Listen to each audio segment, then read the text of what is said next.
Well, the voters gave the legislature majority vote on a budget just last November, and true to form, we're exercising that well this year. This is our fourth attempt at a majority vote budget. And mind you, what you have before us doesn't reflect Republican input, because once again, we've been iced out of the process. So this is really an Assembly Democrat and a Senate Democrat and a Democrat governor's budget.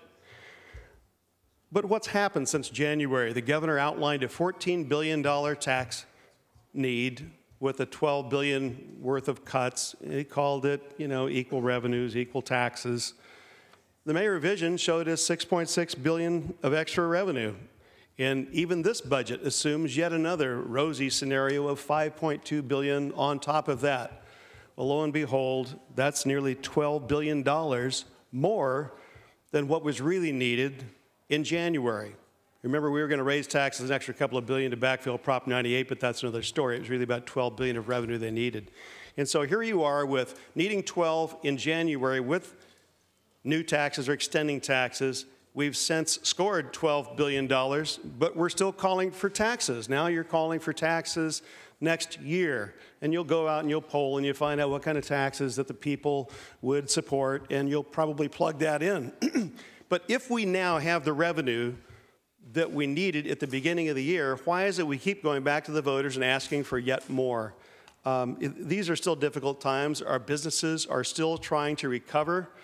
And you'll recall that some of the Republicans took up the challenge of the governor that says, give us the opportunity to vote for this. You can fight against it if you want, but just let the people decide. And we decided that the people really wanted to decide on some issues other than just extending the taxes they had recently said no to. And so we started the dialogue to put a cap in state spending, because we seem to have this propensity to spend more than we come in time after time. And we also asked for a reform in public pensions, because the actuaries say even the most conservative, it's about $100 billion underfunded, up to $500 billion underfunded over the next 20 years in actuarial terms. But it's something that absolutely has to get wrestled to the ground, or the taxpayers are going to be on the hook for that if we don't deal with it. And we have jobs that we want to create, and yet we have these regulations. We have thousands of pages of regulation, we don't even know what's there. And so the Republicans put out some regulatory reform and CEQA reform to get people back to work.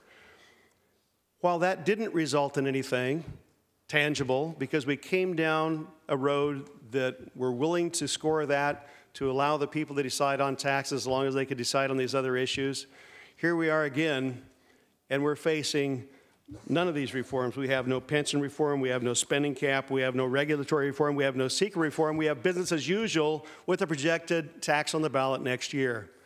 So when do we get serious about getting at the underlying problems that don't let our businesses grow and create the jobs we need to generate the tax revenue that will actually drive the economic engine of the state?